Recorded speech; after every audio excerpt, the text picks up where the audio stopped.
Welcome to Around the Horn in Wholesale Distribution with Kevin Brown and Tom Burton. Sponsored each week by LeadSmart Technologies, Tom, Kevin, and their guests review the news of the week and dive deep into the topics impacting manufacturers, wholesale distribution, independent sales agents, and the global wholesale supply chain. Whether it's M&A, SaaS and cloud computing, B2B e-commerce, or supply chain issues, we peel back the onion with our guests into the topics that impact your business the most. Some pretty fancy moves for a gray beard like you. You know, it's funny. Every time I grow any facial hair that comes in mostly gray, people ask me if I color my hair. Yeah. I'm like, I don't care what color my hair is. I just would like more of it to stay attached to my scalp. But yeah, it's funny. Beard's mostly gray and head has none of them. So maybe my beard needs some. You can grow gray like the rest of us old people. That's right. Yeah. Well, you know, you are quite a bit older than I am. That's right. Yeah. 7 months. Oh, what's happening with you? Not much. We got a lot to cover today. Some great stuff about the AI, new AI Act that came out. Yeah. Some stuff about stablecoins. There's a lot of cool stuff that's kind of happened in the last week. A little bit geeky. Not to mention, the Fed meeting starts next week. Yeah, well, and plenty to discuss there. Plenty of geeky stuff to go with it. We'll talk a little bit about the Phillips curve today too. Oh, we will. Okay. Threw you out for that, didn't I? Yeah, I'm ready for that. Bring it on. Very good. All right, let's go. Let's do it. So, hey, I'm Kevin Brown. I'm here with my lifelong friend and business partner, Tom Burton, and we get together every Friday morning, barring airplanes, vacations, or hospitalizations, I think is the title to that. I'm going to write a Jimmy Buffett-style song to that, I think. And we chat about the news of the week, and we do that based upon how it relates to wholesale distribution and manufacturing. In fact, the focus of our show here is really trying to, what we say, peel back the onion or unpack a little bit about what's going on in the economy, supply chain, maybe even a little bit of politics here and there and how that relates to wholesale distribution. But we talk about mergers and acquisitions and sales and marketing and AI and robotics and all kinds of wild stuff because the future is changing quickly and we all struggle to keep up with the news. So we try and get together on Friday mornings and we discuss what we put out in a newsletter, and that newsletter is called Around the Horn in Wholesale Distribution and Manufacturing. If you don't get that newsletter, we'd love to get that out to you. It goes out to over 10,000 people each week.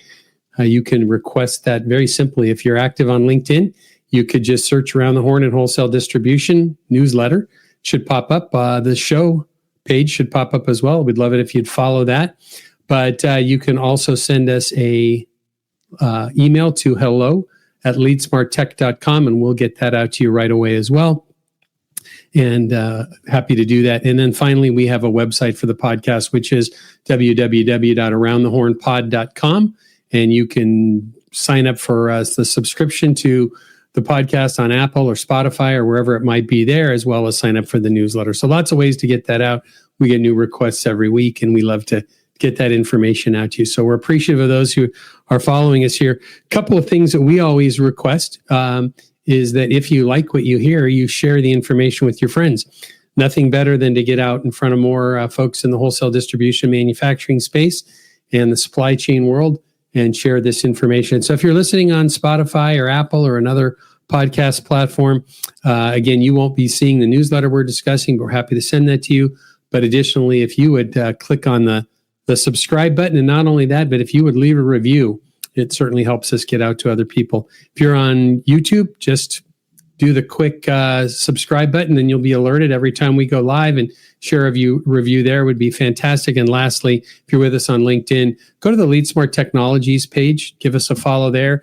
All of our past episodes can be reviewed there as well as we're live on that page as well today. So that'd be helpful to us. And finally, before we dive into the news, we couldn't do this each week without the support of our team. We've got a back-end person, Lily, and a front-end person. A front-end person, Lily, and a back-end person, John Taylor. And they do a wonderful job of coordinating the show for us. John does all the production and editing work for us before it goes onto the podcast formats. and that costs us money. So we do this through the support of the company that Tom and I work for, LeadSmart Technologies. And at LeadSmart, we've developed a product called Channel Cloud. And Channel Cloud is a AI-enabled, what we call smart CRM and customer intelligence platform. It's built solely for wholesale distributors and manufacturers. And what we do with that differently than most traditional technology companies and CRM-related companies is we do it again, what we call smart CRM. We connect to disparate systems that are siloed data across your organization. Your ERP data, your marketing automation, your e-commerce data, other data across your organization that you have that would be relevant in understanding your customer better. We bring all that together on one single platform where we can use AI tools like our Genius Feed and other tools that are launching soon that help you get a deep understanding of not only your customer, your team, but your overall business. And in an age of AI, as we're going to talk about today, is there's nothing worse the way we live today with siloed data. And then when we get into an AI world, there's nothing worse than AI siloed data. So we bring all that together so you can make smart decisions. And we do that in a way that's cost effective, fast implementations, and very quick ROI. So if you and your company are digitally transforming, if you're stuck with vintage or what we call dumb CRM, without getting any return on investment for that or any other digital transformation initiatives that you have, we would love to talk with you about what you're doing to grow your business in an AI world and share what we do. So Tom, that's it. Got that out fairly quick. Ready to roll? Yeah, and I was going to say good morning to Bob, but I think we already ran him off because of our AI focus today, or one of our AI. Like that. But hey, if you're listening, love to please check in, say hello. It always does a lot for the show. Right. So let's dive in, huh? Start with our economy and supply chain segment. Okay. Right. Guess what? We have a Fed meeting next week. Did you know that? Changing your mind? Yeah, I did. Okay. 29th and 30th, huh? What's that, Tuesday, Wednesday? Yep. So okay. the poly market is changed a little bit. It is down from 4% last week for a 25 basis point decrease to 3% this week. So I guess that the rest of the world is not following my enthusiasm of my 20% chance of a cut. Tell us all what poly market is again, Tom. Not everybody's familiar with that.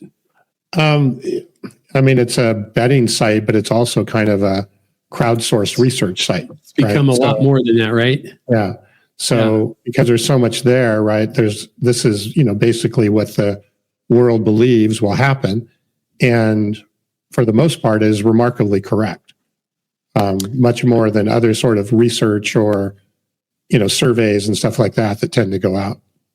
The called the presidential race and all the congressional and Senate seats almost ideal. It's really kind of become a benchmarking tool as opposed to just an online betting source. So kind of interesting to look at what Polymarket does on an ongoing basis.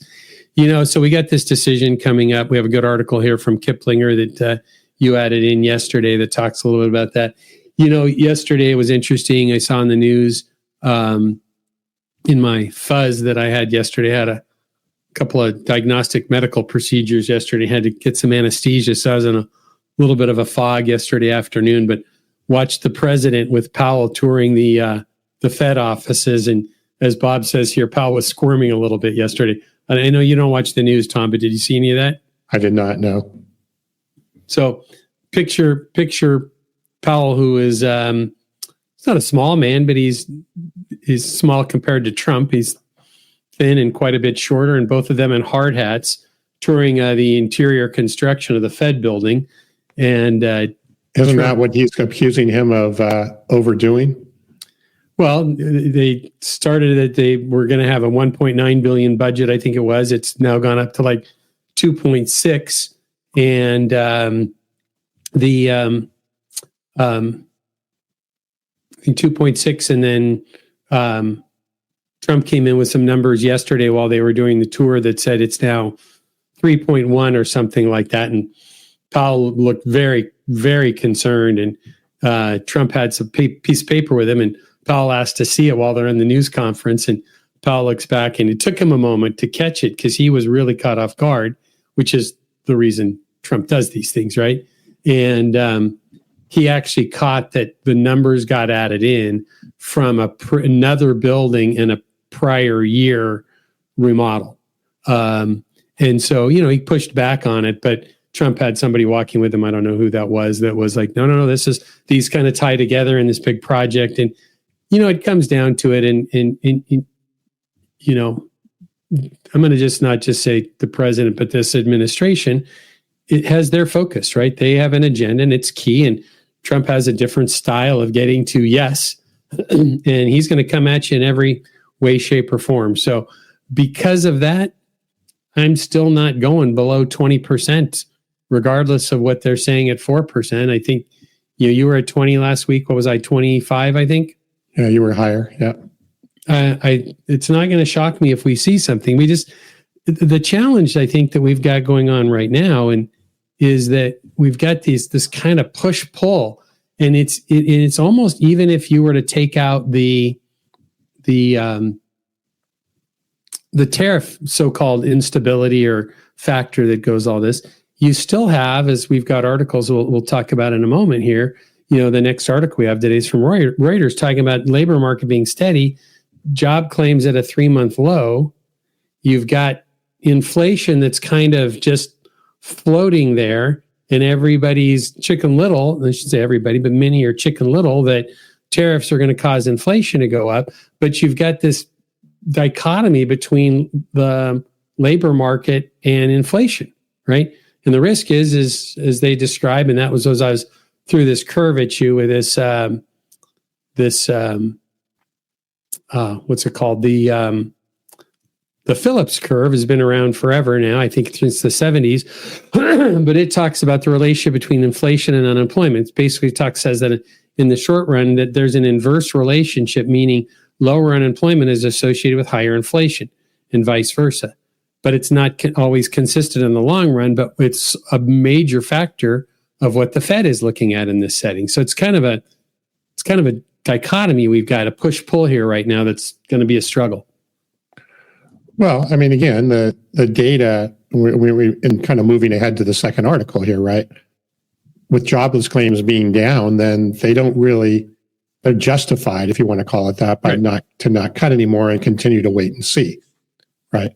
I think that, as we've talked about, the reason to cut is not necessarily because we're seeing either inflation dropping considerably or unemployment kicking up considerably. It's like there's probably room for a quarter or 50 basis point cut, which would really help our debt financing and our debt that we're paying every month. That would potentially spur some of we're going to talk about this AI action plan here in just a minute, and a lot of push to build infrastructure and manufacturing. Yep. And so there's a lot of other, again, I wouldn't say go cut 2 points, right? That's not the right, don't go back down to 0 or whatever we were before.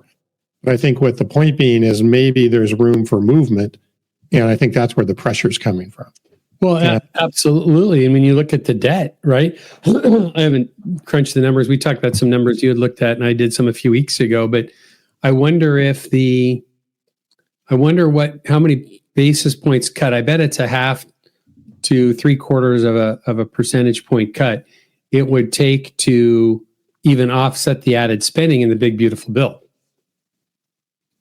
Yeah, I mean that bill though is kind of, you're only looking at one anyway. We shouldn't get into that. That's a whole nother thing. But it definitely would offset, again, more money that's going out the door for debt service. Well, you look at that in the tariff income, and if the tariff income is now going to become more clear, that's next Friday, right? Is tariffs going to in the place? We're going to talk about that here in a few minutes. So I just think it's just a unique place, and maybe that's just my own personal bias, which is, it's okay. That's why we have our show, right? We can have our bias here. Is that I just think we've got to look at more than these traditional metrics, right? Because now when you're looking at this is from the standing of the labor market, the thinking, right, with Powell talks about this all the time, is that, well, if labor is, the labor market stays steady and jobless claims and so forth, or unemployment is very low, the idea behind that is, in the model that he's using in this setting, is it says, well, that means people that are getting jobs are probably going to get paid more. people are going to spend more and there's a risk of higher inflation. So you have this inverse relationship there that's, I just don't know that when you start I think you have to take a step back and look at it more subjectively and what's the right thing to do for the overall. That's my point, Tom. Right? Is I don't know that we should continue to look at these. There are 4 or 5 factors that say this is the only thing we have. All these objective levers, right? Right. And so let's either change those levers or add additional levers to balance those out. And when we're looking at where the debt crisis is right now, right, you've got a lot of factors there. And there's more and more, I wish I'd saved some of it. I read a few things this week. There's more and more discussion that the risk of actually tariffs having a great impact on inflation are pretty low in comparison to the sky is falling view that we had over the last few months. So anyway, we'll see. I would like to see a cut, and I'd like to see, not just because I've by 20%. I would just like to see a cut. I think it would just add a little bit of tailwind to everything else that's going on and trying to get done, and as well as helping the debt situation. To your point, and the president's point is, I think there may, both of you, have said, and I would fully agree, is lower them, see what happens. Yeah. I don't believe 2% is a number that's reasonable, right? There's probably all kinds of things that could happen, but go half a point and see what happens. Mm-hmm. So I think that's kind of what Bob's saying here too, is, the government works slow and the administration is working at light speed. Yeah. So adjust. All right. Hey, Tom, do you have a direct line to Powell and the Fed? Yeah, I'll give him a call after we're done here. Let him know what my thoughts are. Oh, I mean, you could be the E.F. Hutton of the, 21st century. Right. That's right. Well, they're probably listening to the show, so. For you millennials that are listening, Google E.F. Hutton commercial from the 1980s. Yeah. So, very good. All right, you want to talk a little bit about the strategic plan for AI and the White House's AI Act? Yeah. So, was it yesterday or the day before? The Trump administration unveiled this AI action plan. I actually got it here that we can show. Oh, wow. This is the actual document. Is there Sharpies involved here? Sharpies? No Sharpies. No Sharpies? Okay. No.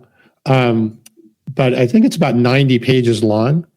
It'd probably be worth, dropping into ChatGPT and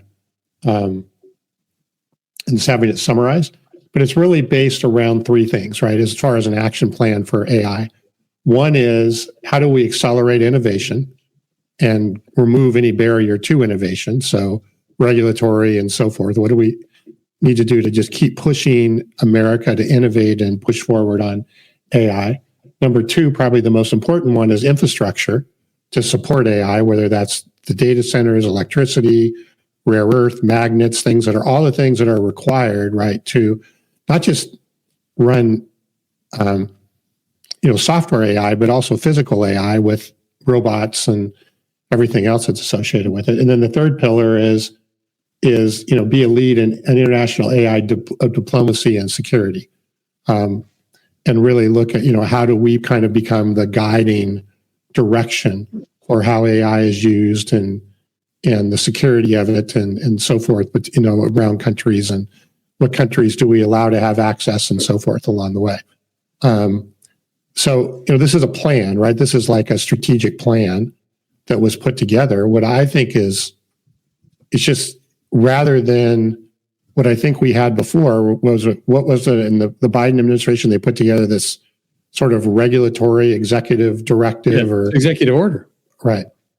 And I'm not saying that the regulatory aspect of it is wrong. We'll get there. But the regulatory aspect of it should be aligned towards the plan and the strategy of what we want to do with it and how we want to compete. And the whole premise here, right, is how to make the U.S. the leader in AI and basically really push forward and become the dominant player in AI and not let China and some other countries overshadow what we're doing here. Did you catch anything from the we talk oftentimes here on the show about probably the most listened to podcast out there globally, probably besides this podcast, is the All In podcast that we both listen to regularly. They did an event in Washington, D.C. earlier in the week. Did you catch any of that? Yeah, that was the AI Summit where this was announced. And yep. This was actually rolled out at the AI Summit that was, I think they hosted with another consulting company in DC. Did you catch Jensen Huang's comment from NVIDIA? I saw a couple of them, yes. So he was asked, what is America's most unique advantage that we have over other countries globally? It's astounding. And I'm going to say this comment. Let's not think about what you feel about the person I'm going to mention here, but about what's happened with this bill and kind of what's going on related to infrastructure. So he was asked, what's America's most unique advantage over any other country in the world? And his response was, America's unique advantage that no other country can possibly have is President Trump. I was astounded to hear him say this out loud. He highlighted, he said, this is because of this bill and the energy component of it is. He said he highlighted the importance of that. Without energy, we will not be a world leader in AI. Right. And right now, if we're only trying to focus on one type of energy, we're not going to be able to support the infrastructure that's needed. So again, forget about your thoughts on the president that we have currently. Think about what's trying to be accomplished with this bill, and then components of the big, beautiful bill that support this, as well as all of the other things. And remember that this is not a bill, too. This is just a plan. It's not a bill. It's not law or anything like that. Yeah. But with this, right, this plan being tied to the other infrastructure plans, which tie to tariffs and reduced taxes and i.e. reduced interest rates that we were just talking to. If these things can come together, including the pieces that we talk about here, right, the strategic plan on AI, things look pretty promising for AI in the U.S. as from a leadership standpoint, especially because of a video we'll show on next week's show about some robots that have been launched this week. And it really looks like China's really got there's some cool things happening in Silicon Valley and with Boston Scientific and so forth related to robotics. But I saw a video this morning of a humanoid robot that's just under $7,000 that'll be available soon. That's doing some pretty crazy stuff. So we'll talk about that on next week's show. When I saw it, we didn't have time to prepare for it today. But when you start looking at these things and pulling this together, it's going to be important to keep the lead in this country for the businesses that we talk about in wholesale distribution and manufacturing, and how this will serve them. Yeah, and the bottom line, right, regardless of the business you're in, the action plan is trying to put a tailwind behind, the industries and all the sort of ecosystem around that to make something happen, right? Let's find ways to make it happen rather than running into all the barriers and challenges of getting something done. And go ahead. No, and I think it's similar in a way to kind of like the space race of the 60s. Yeah. Right. And instead of who's going to get to the moon first, right? It's going to be who is really going to be. But I think the consequences and the opportunity of this is very different than just going to the moon, right? Obviously, there was a lot of technologies and everything that was developed as part of that process. But if you actually become the leader in the field after X period of time, right, that's very hard to undo, and there's a lot of upside and advantage for that. Well, and I think your comparison, Tom, the space race is really probably a really good one, because there, as we went through that, in a previous generation, there was a geopolitical component to that as well, and we have the geopolitical component to this as well, and the struggle that's there. So Bob says he's right. I assume he's talking about the president. I think he's thinking about the NVIDIA CEO's comment. Oh, yeah. Could. I mean, that's a pretty powerful thing for an individual that's a business leader to say. Now, obviously, there's ulterior motives always to these things. But before we jump ahead from this, Tom, he's going to be the NVIDIA, and these guys are going to be some of the big winners. Right? They're the winner. They're the winner regardless. Right. They're just probably a little bit bigger winner on the U.S. side of thing as a U.S. company, but they're, with the adjustments of the chips that they've modified that can now be exported, it's a big deal. Yeah.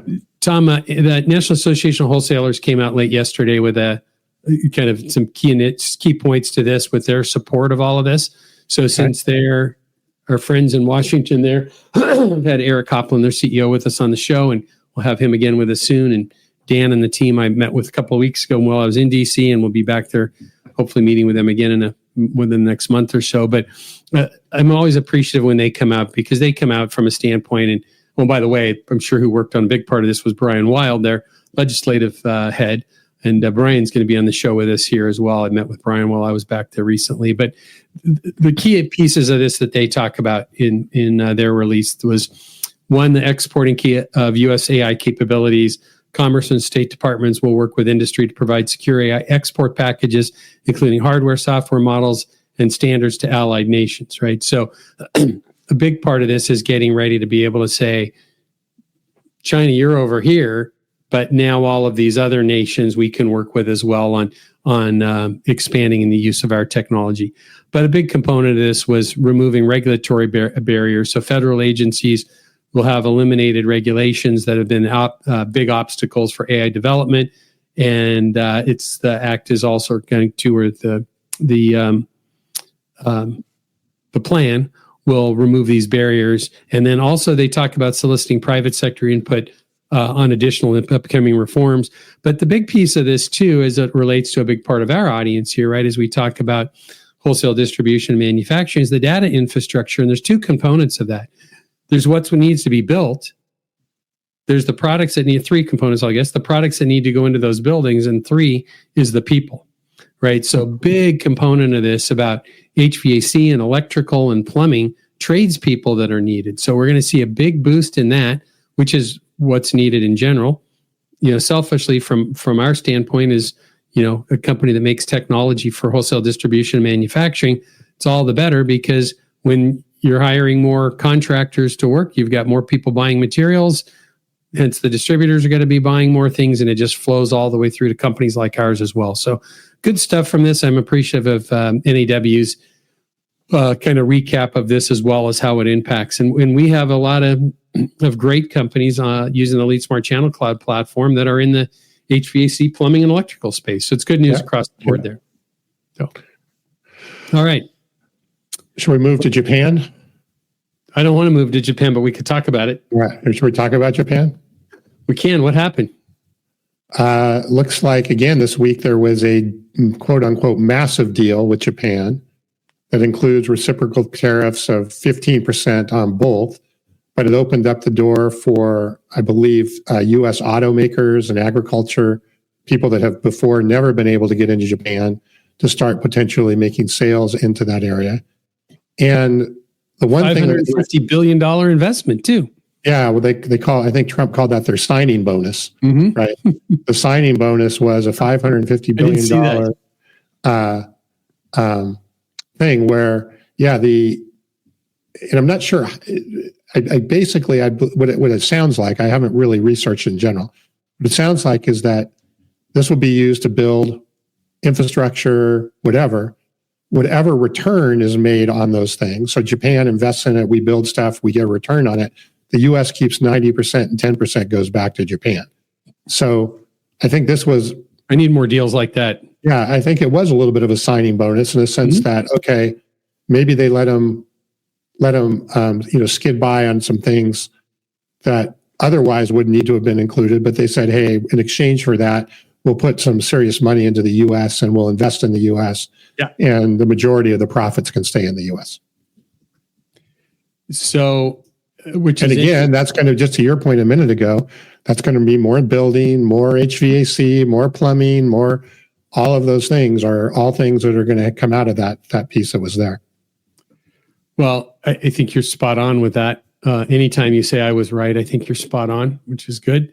But, it's interesting because they're just coming up to, I don't know if it's an election or a big political event that should, and there's been some turmoil there in Japan. So I think this is a big deal for their group that's putting all this together. What's interesting, this is, and this came out right away, this probably could be a template for other large deals, specifically the EU deal, right? And I think they said it could be a template for Korea as well, because Korea is very similar, in terms of what they do and how they operate to Japan. So there was talk that this could very much be a similar template with Korea and countries that are similar to the culture and the scenario of what you have with Japan. Yeah, Europe is putting together, the EU right now is putting together they called it their trade bazooka, the retaliation. There's an article I read this morning on CNBC. I'll just hit the bullet points from it. It says the EU could be preparing to use an anti-coercion instrument to try and deter a looming 30% tariff on its exports to the U.S. A number of EU member states, including Germany, reportedly support an anti-coercion measure against the U.S. if the bloc cannot reach a trade deal with Washington. They called it they're having an anti-coercion instrument that they'd developed in the past, but had never been used, and they call it their trade bazooka. But the idea behind that is, their pushback and what they'll try and charge on, pushback tariffs basically into the EU. I don't think the U.S. government is overly concerned based upon the amount of trade that goes on there in comparison with other countries. But I think if there was a way to get the EU, and I think this is a big picture issue, and smarter people than me that are working on negotiating this, but I think if you could do something where you've got this, you got Vietnam in place, you've got something in place now with U.S. or Canada and Mexico, probably more work obviously to be done on that to make that balance out. But if you could get that 15% or some type of deal similar to that in the EU that you've got with Japan now and Korea, South Korea, as you're describing it with, you kind of got the bases covered. There's probably some Latin American countries that would benefit from, a similar deal. But if you did a very similar deal with the EU as with Japan, I don't know that there's the dollars that could be in the value of the investment coming from the EU. But if you could get those deals in place, we probably have this taken care of now, right? Because China is going to play out how China is going to play out. It's almost like its own separate need. Yeah, it's its own animal. Yeah. So I think if you could get the EU to a similar deal, and to your point, Korea, I hadn't heard about that, but if you get South Korea and Europe in a similar deal to Japan's, do some balancing with Canada and Mexico, we probably have the baseline now and could take that back to putting some stability to the Fed to take some other actions in general. Well, and you have all the August 1st, right? It's a week from today. Right. Yeah. And unless that gets extended again, supposedly that's when a broad range of reciprocal tariffs, roughly in the 15% range, are going to kick in. I know it sounds like there's been a lot of frantic sort of last minute negotiations with some of those smaller countries, but yeah. And I guess it goes back. I just maybe don't understand enough of this and need to research a little bit further, but the EU is a big deal, right? Mm-hmm. Having a deal with Peru, or the Vietnam one. Vietnam one was important because of the backsliding stuff coming through from China. It's a proxy for China, yeah. Yeah.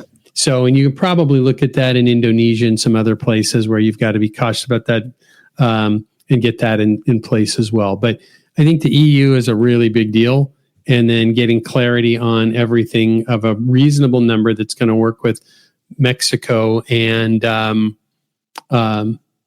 Canada, and then let's get on with it, right? Put those that flat number, whatever they decided to be, 10, 15% across the board on the rest of those countries, and then go work on the China thing.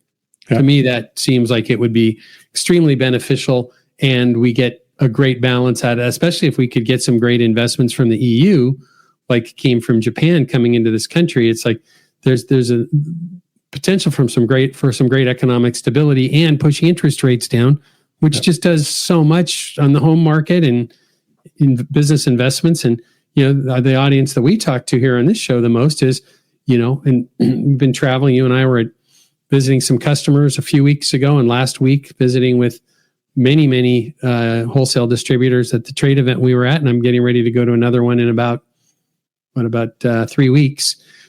And we'll hear the same thing, that people that are very, very cautious, right? And if you're contemplating wanting to open multiple new branches or investing in some infrastructure, I was messaging this morning with a large electrical distributor that's, decided to pull the trigger on a big ERP improvement. They're hitting pause on all other software for a moment, and big investment there. But that took a big decision, really, that their board was involved in on big spending because of some of this instability. So if we could get those deals in place, like we've just discussed, get at least a full percent interest rate cut, probably get a good tailwind going.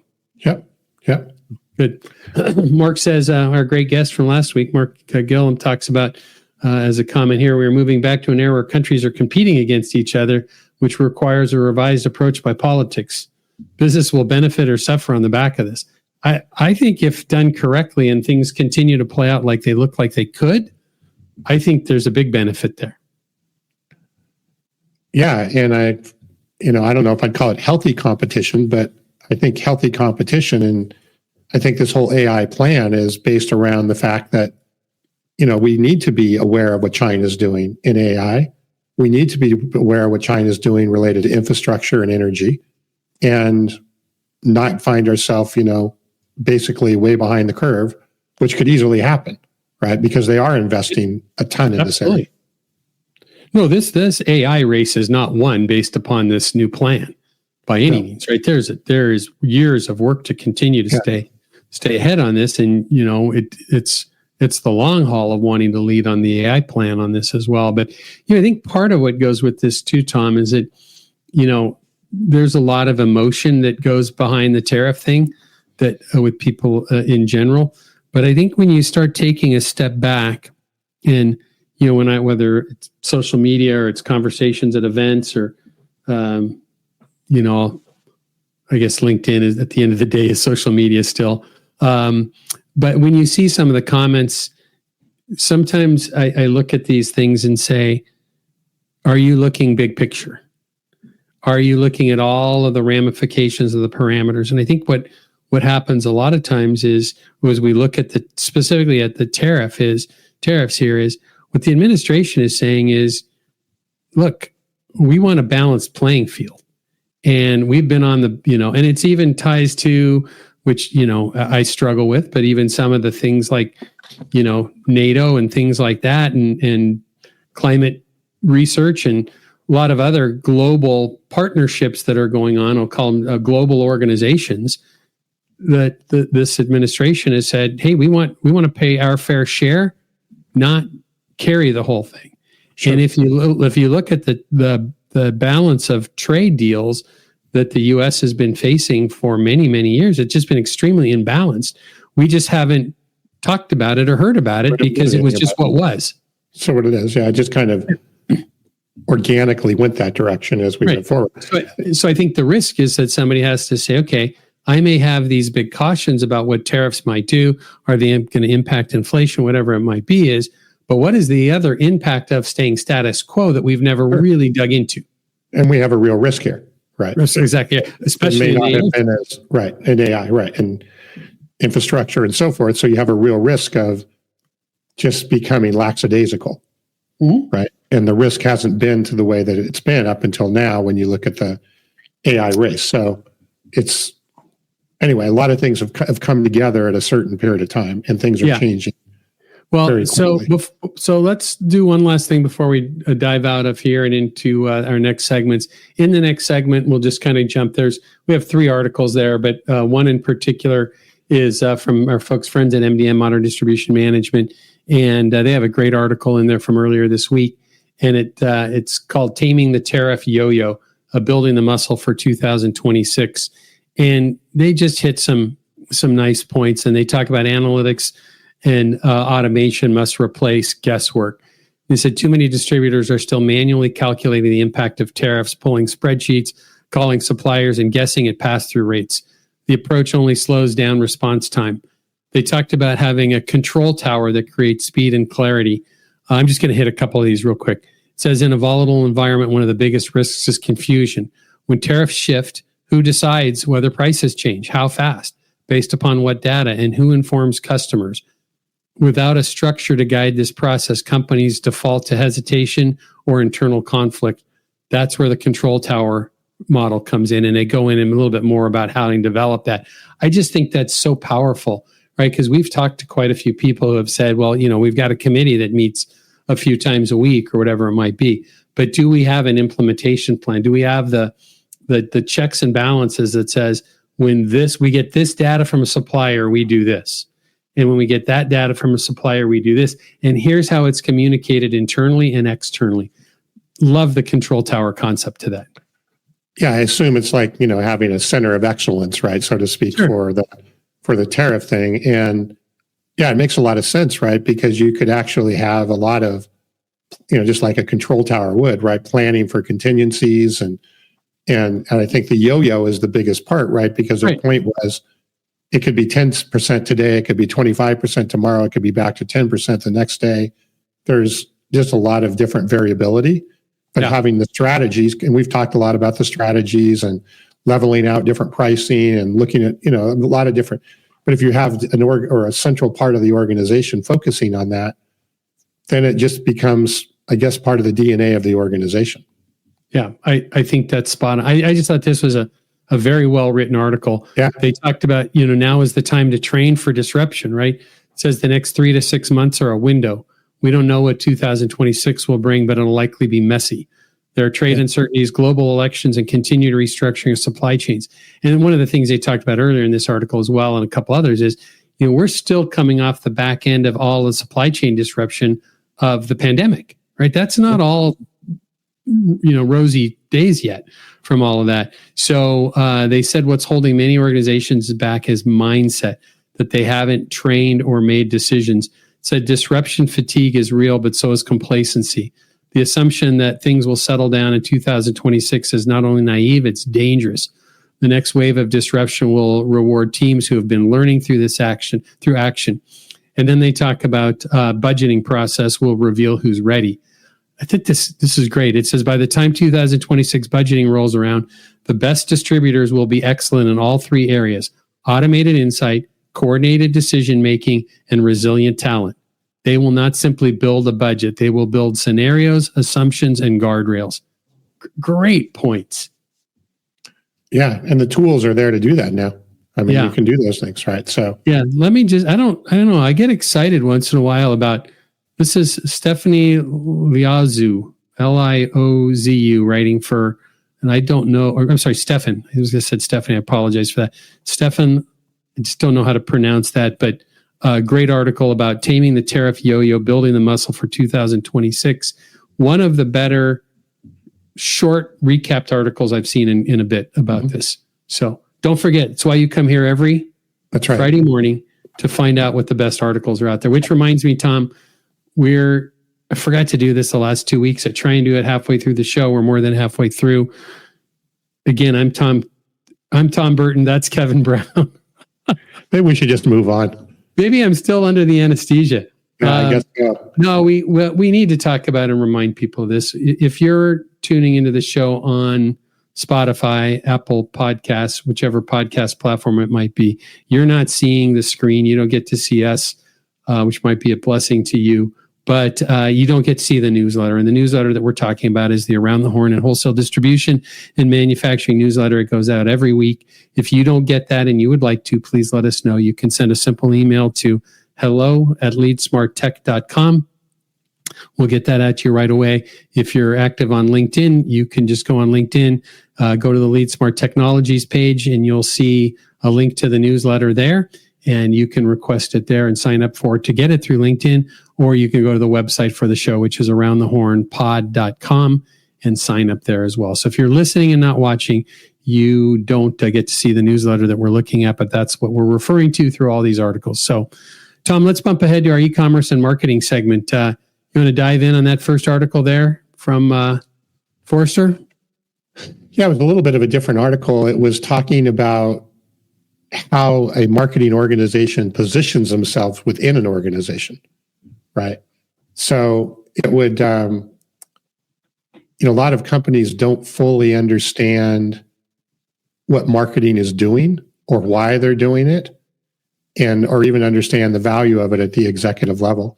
So the point here is that if you're trying to explain to your executive teams and so forth about marketing and what you're trying to accomplish, tell stories, right? So take a couple of business challenges, build a story around that, and then explain, what you're doing or what you believe should be done from a marketing perspective to accomplish that.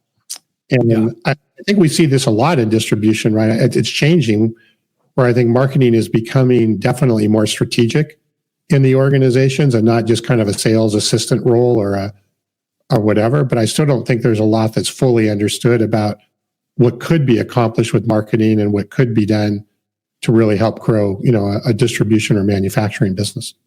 Well, I mean, this Forrester article here is talking a lot about the storytelling component, which is so critical. And historically, we've just seen so much from a marketing standpoint that just says "buy my stuff," right? Yeah. And that's, we're just going so far beyond it.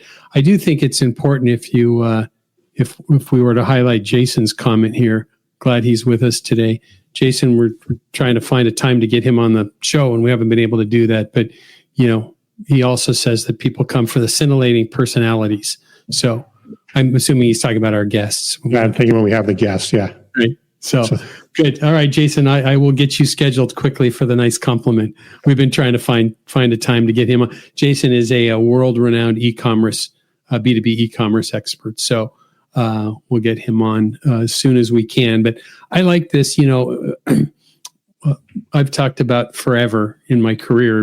I mean, more than a decade, I've talked about, as I describe it, as a revenue department versus a sales and marketing department. And we have a department that works together functionally to get things done. And in all honesty, you can drop the e-commerce group right in there. But sales and marketing, you and I have lived through our career of the, as I always describe it, right? Sales says marketing sucks because their leads are bad, and marketing says sales sucks because they don't convert leads. And we live in a world where we have so much data. We had this discussion a lot at the affiliated distributors, e-com and marketing and IT event last week in Orlando. And, we have so much opportunity now. And it's a big part of what we do with our technology at LeadSmart is, I describe it as your customer has at least 3 journeys with you that are going on at all times. There's probably 5 to 7 really, but the critical ones come from a standpoint of, we've got our ERP data, which is the rear view mirror of what's happened in the past. We've got a marketing journey of what are they engaged with? Are they watching videos on our website? Are they reading our content? Are they subscribing to our newsletters? Whatever it is, we got a marketing journey, and we've got an e-commerce journey. What are they doing on our website? Are they watching or the abandoned shopping cart data? What are they researching? We have really 3 different journeys that we need to be tracking. And when marketing and sales are completely aligned, we've given lots of examples in the past about some cool stuff some of our customers are doing on our software platform to bring those things together. We really, really can accomplish a lot. But this talks about, I want to talk a little bit more about the story component of this that this Forrester article talks about. And it talked about, start with the business purpose of your story, right? Before you build your story, ask, what am I trying to achieve? And so few people are still doing that, right? It's like, I need to get more people at an event, or I need to get more people to our website, or whatever it might be. But it says, second is know your audience to align your story. You already segment your customers. Do the same with your stakeholders. You need to align a story internally and externally. And it says build a narrative, not a report. Structure your story like a campaign. What was the challenge or opportunity? What actions did marketing take?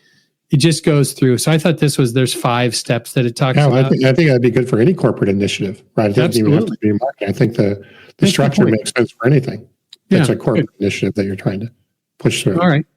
like a smart CRM project, for example. Brilliant. Yeah. That's why you get paid all the big dollars, right? You come up with stuff like that. Maybe we better write a story. All right. Very good. What do you want to jump to next? Well, I think related to this, we'll hit on this next one, how to build a trusted B2B brand in an AI-first world. Look, this is something marketing profs. This is good. As a marketing profs, right? And they talked about three things.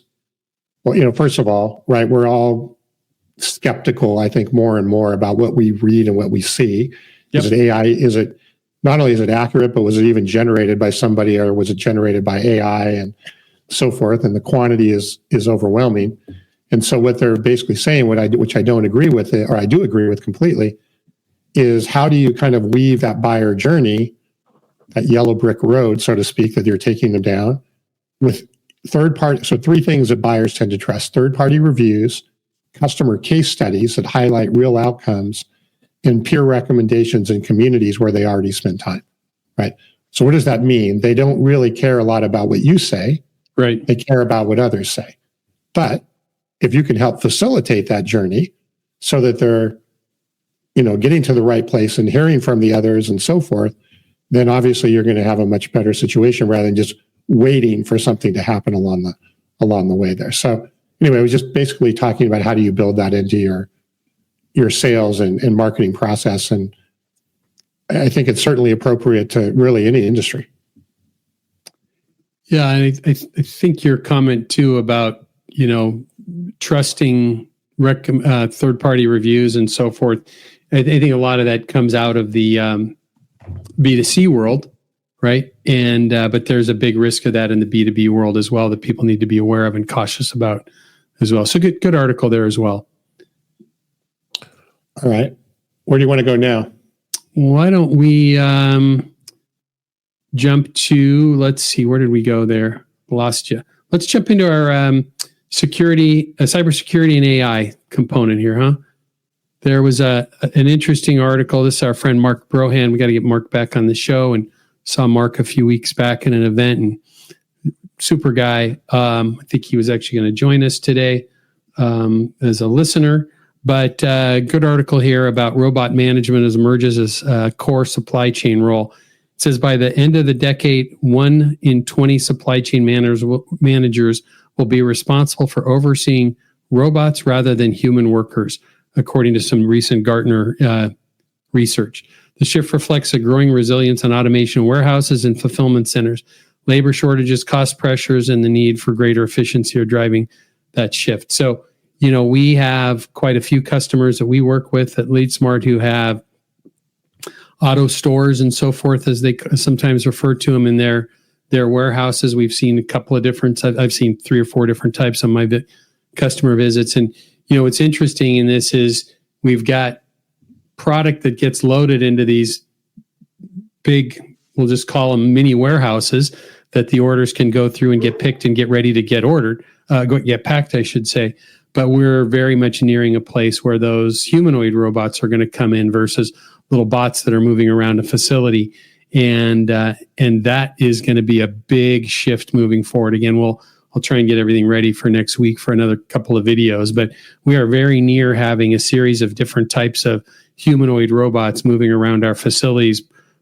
Could be as, everything from monitoring the perimeter of our facility to having a camera that can look at, pipe stacks or brick stacks in a yard and doing inventory counts and so forth, to our janitorial staff as a humanoid robot. I saw a video of one the other day that actually will walk itself over to the battery stack, reach its arms over the back, remove its battery pack, and replace a new battery into itself and get back to work.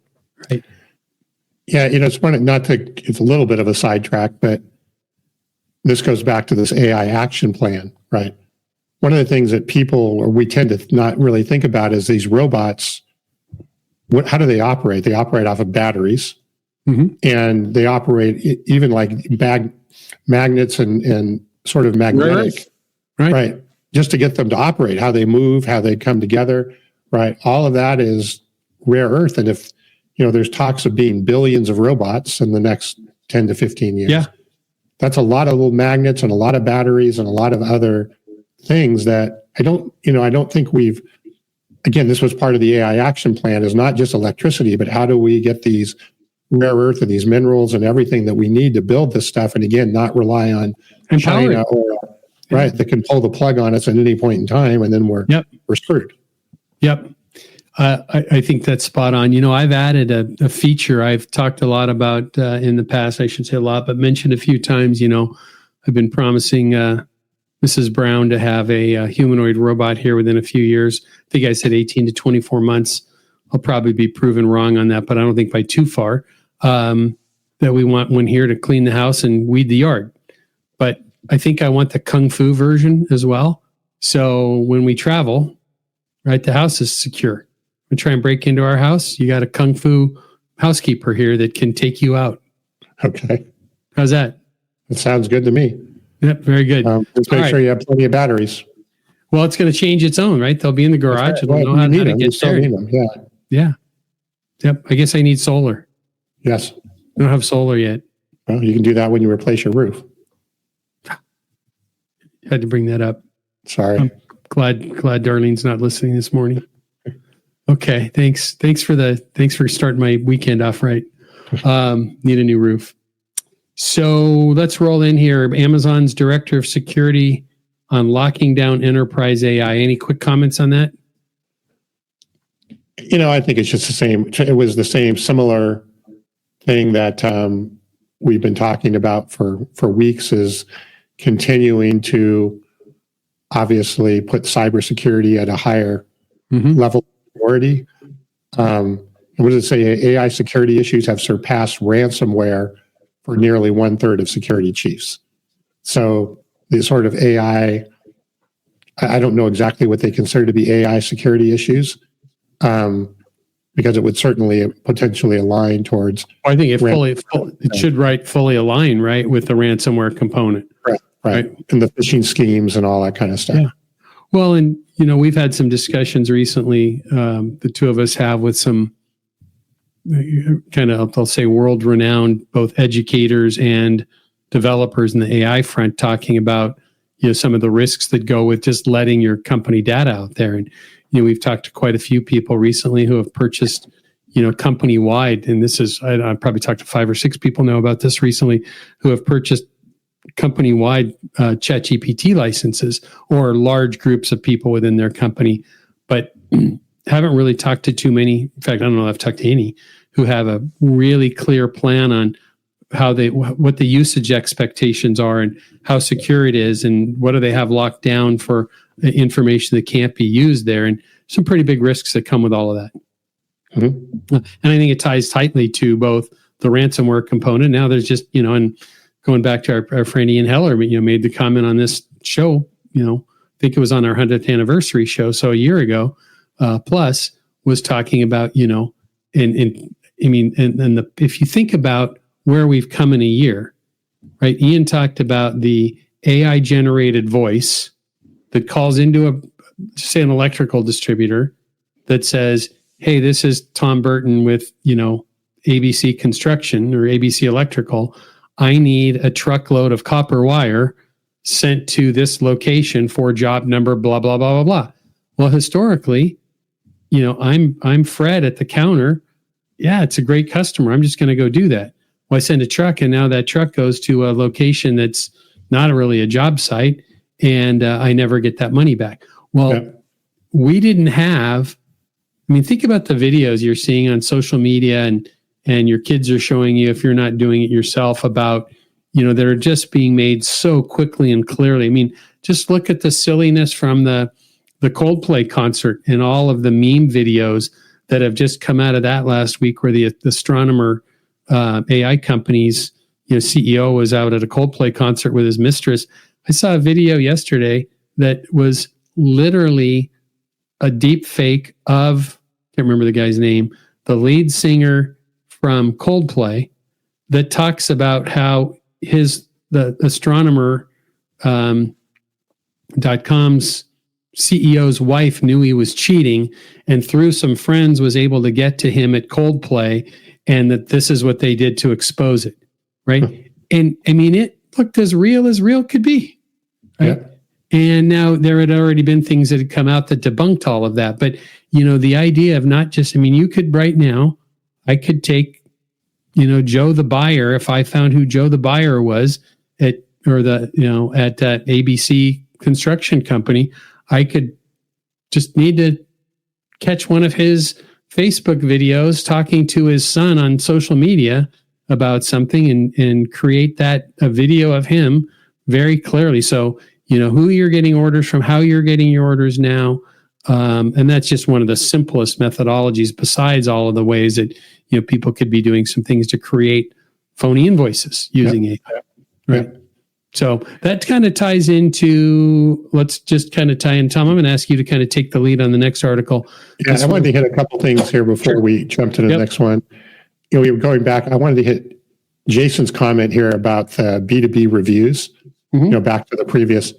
This to me sounds like a very good software application, right? That in the B2C world, right? B2B reviews are like, hey, that was a great burrito, or the pizza was awesome, or it was good service, right? Whatever. But his point here is that in B2B, you really need to be much more specific. Like, what's the vertical the application? How were the gloves in his example being used, and so forth within that situation? I think having places where reviews could have much more depth of what he's saying there would be a great tool for pretty much any B2B thing. I'm not aware of any. Are you aware of any in the distribution industry for reviews or of that level? No, but some of the marketplaces are all working on that now, but I think we're going to be seeing more and more of it. Okay. Yeah. Jason, if he's still with us, might be able to comment on that. Yeah.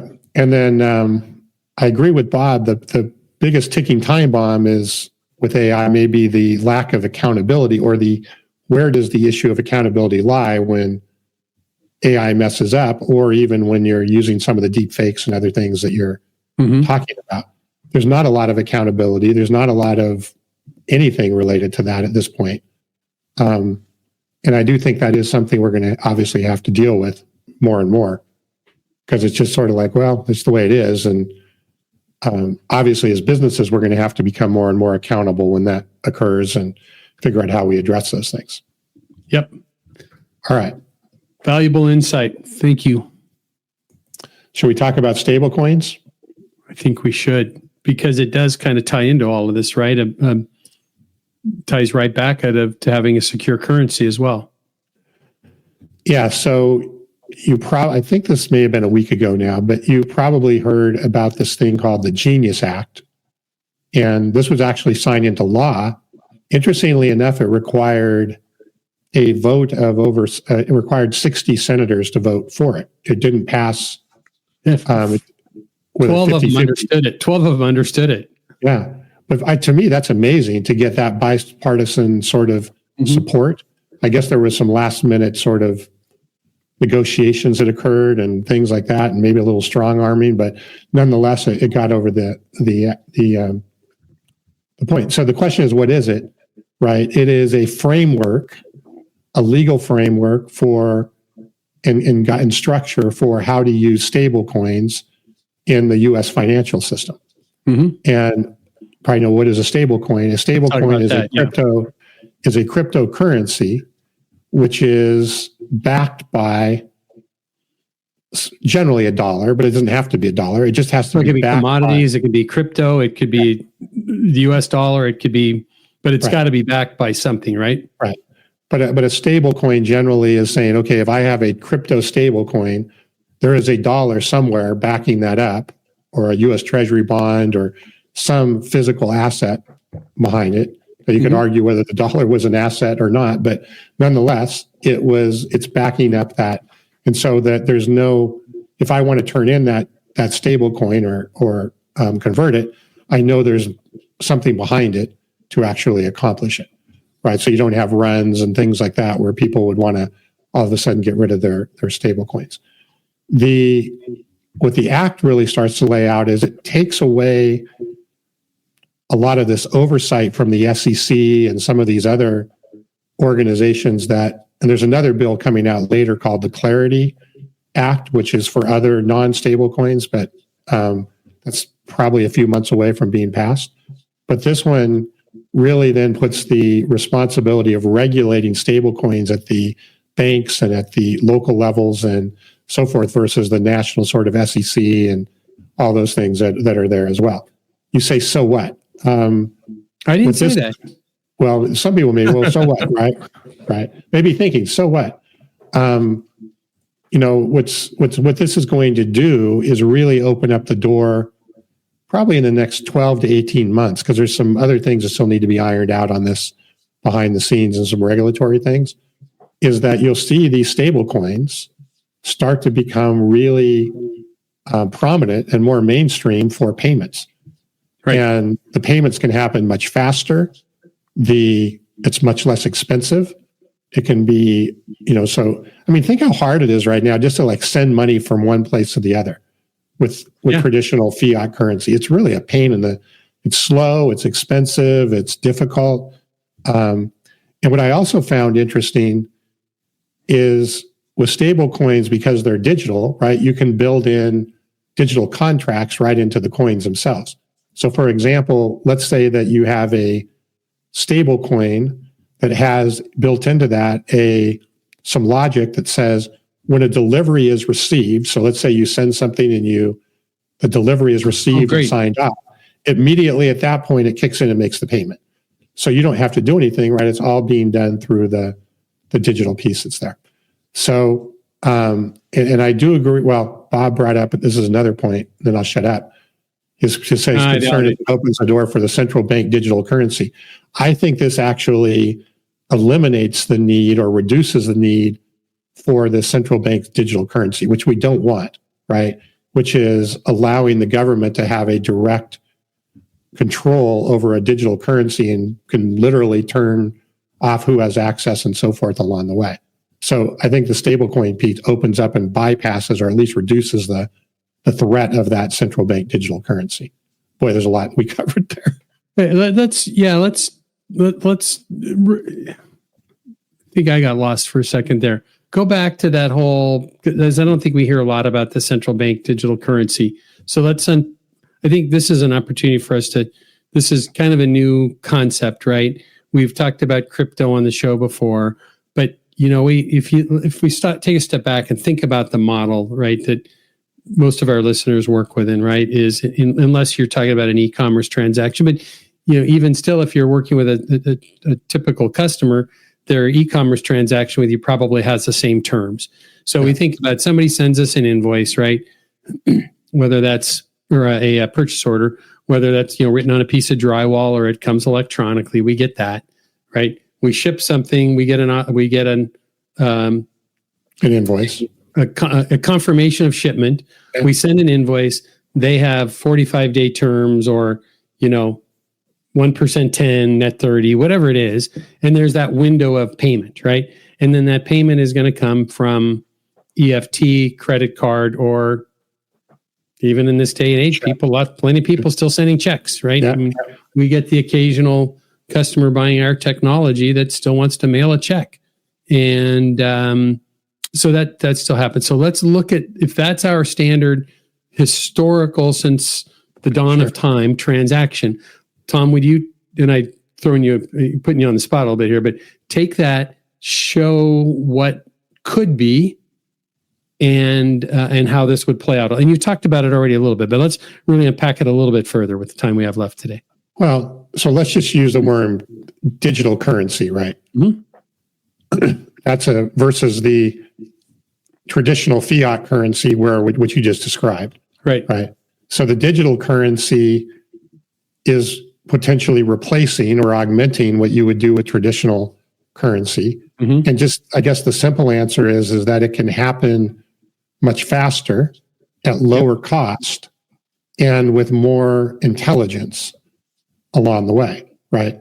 So to your point about the invoice coming out or the delivery completing or whatever, rather than sending an invoice and waiting for something to happen, it could actually trigger automatically a payment at that point, or it could trigger a payment that automatically happens in 30 days if there's a 30-day window or what. You can still have your terms, right? You can just have those parameters that are set. Right. And where would you do all of that? You see this happening through an ERP system? I would, yeah. I mean, there'll be all kinds of software that will be incorporated in to manage digital payments and digital currencies versus just traditional credit card and checks and so forth along the way. So I guess just think of digital currencies as a much more sophisticated and intelligent, faster, cheaper, safer way of making transactions. Mm-hmm. Okay, then what's a stable digital currency or stable coin?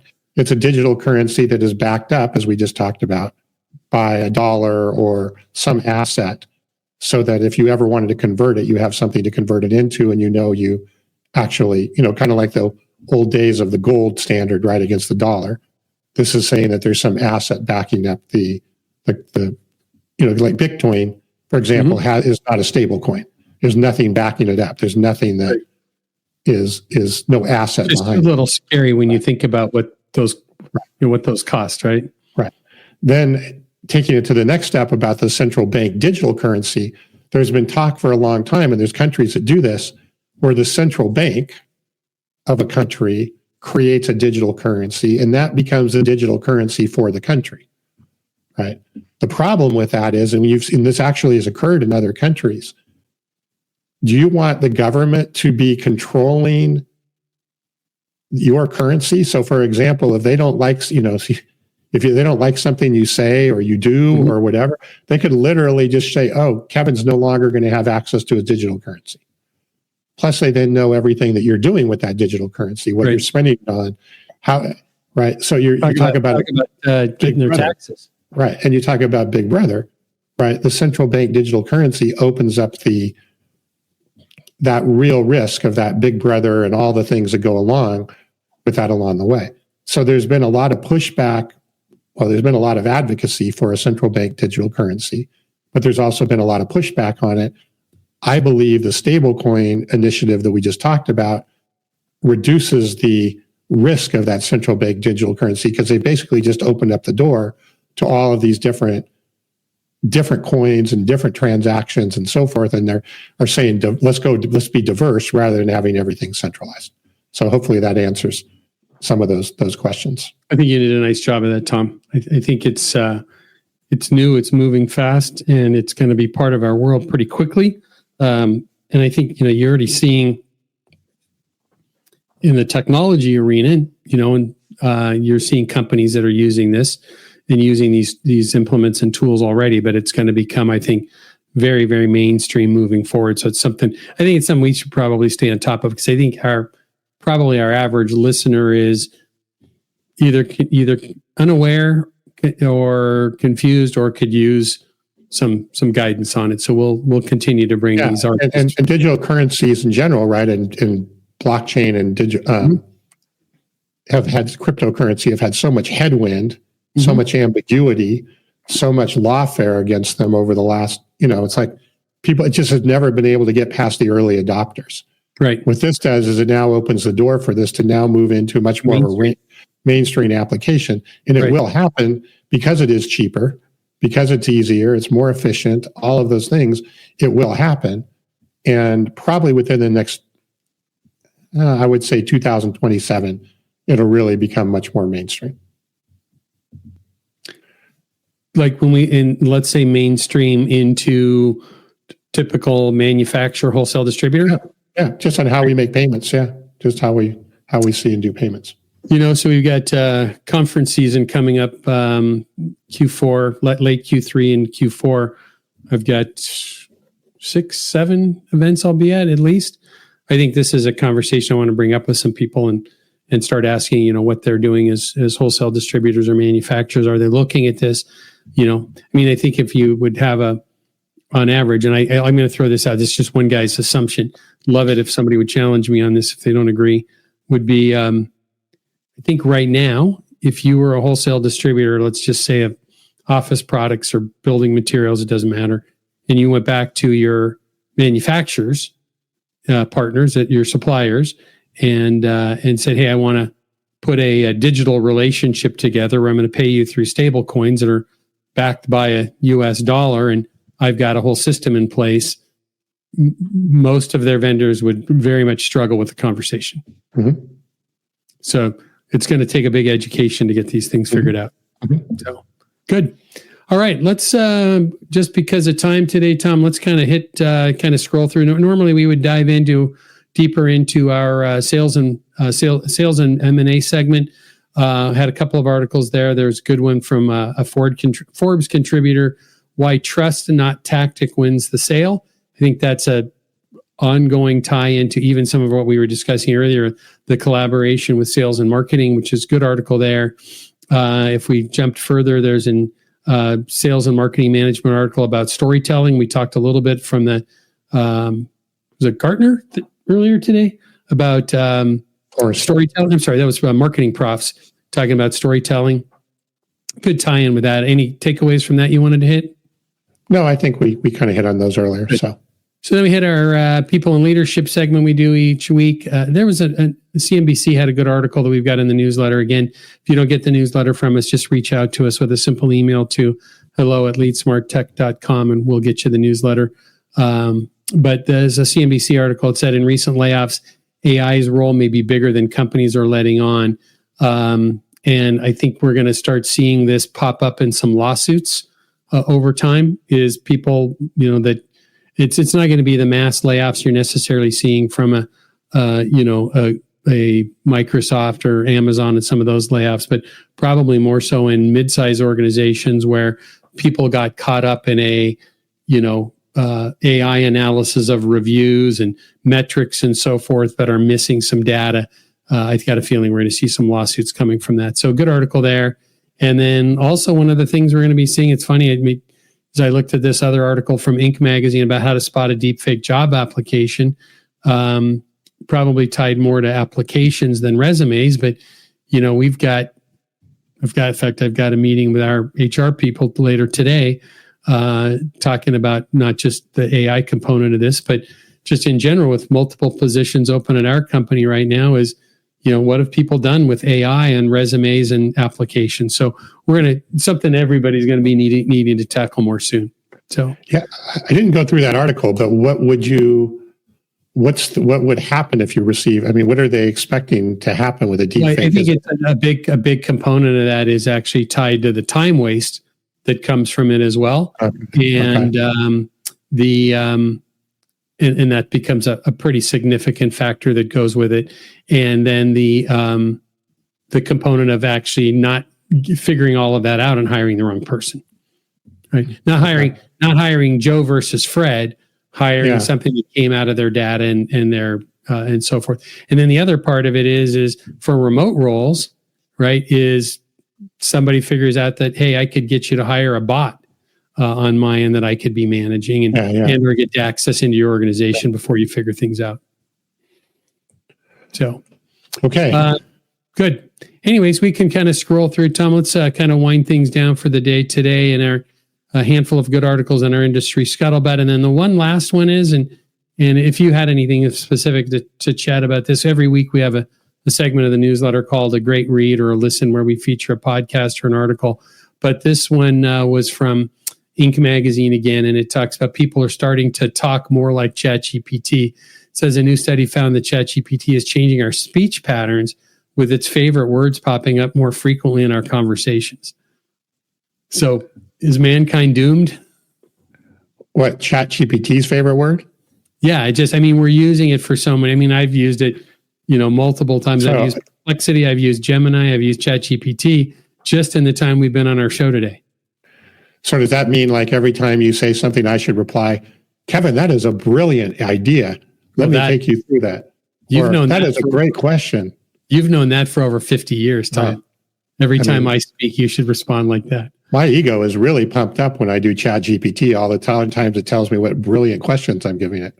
Remember when we were working 2-3 months ago, we were sitting in the conference room and we had my laptop connected to a screen on the monitor, and what were we working on? We were working on trying to remember. It was something related to EOS. I think we were recapping our core values for the company, right? And I was asking some questions, and because it was using some documents I'd loaded into a helper GPT or a helper agent that I built for this, and the response is coming back, patting me on the back. from the things you and I were coming up with was pretty amusing. So yeah, positive reinforcement, right? It wants you to keep going and get your ego boosted up for all the great questions you ask it. So yes, very, very good. So good. All right. Any big plans for the weekend? Not too much. Nope. Good.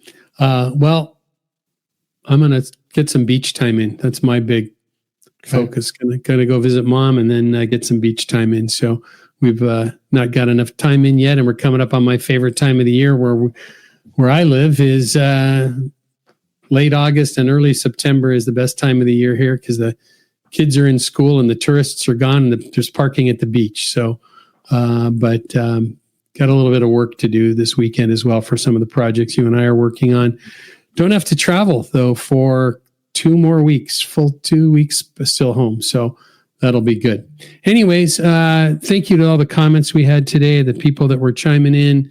The comments we get each week are extremely valuable. We're appreciative. We couldn't do what we do each week without the audience that we have. It wouldn't be worthwhile. We get a great audience of people that support the show. So last little request, if you like what you hear, please hit the share button, the follow button, the review button if the platform you listen to on has a review, and that lets the algorithms that catch this show get out to more and more people each week, and we can bring whatever value we bring to others. Keep the comments coming. We're appreciative of that. And the last thing is, again, couldn't do what we do each week without the support of the company Tom and I work for at LeadSmart Technology. So if your company is looking to continue to digitally transform and understand your customer data, your organizational data, and your team data better to make better decisions in your business and accelerate growth and understanding, we're the right tool to do that with. And we would love to have a conversation with you about that. And you can reach out to us at any point in time on any of the same platforms. And we'd love to do that. So Tom, I'll wish you a great afternoon until we talk again, and everybody else have a fantastic weekend. Be kind, be safe, do good things. Have a good weekend.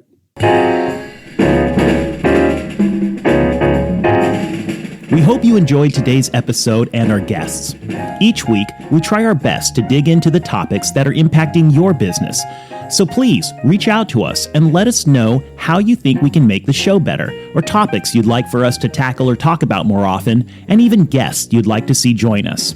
We're looking forward to bringing you next week's session and hope that until then, you stay safe, stay focused, and do great things. If you haven't already, please subscribe to the podcast and leave a review to help others in wholesale distribution get access to the conversation. And finally, please check out our sponsor, LeadSmart Technologies, and their manufacturing and wholesale distribution industry CRM, customer intelligence, and channel collaboration platform. That's LeadSmart Technologies at leadsmarttech.com.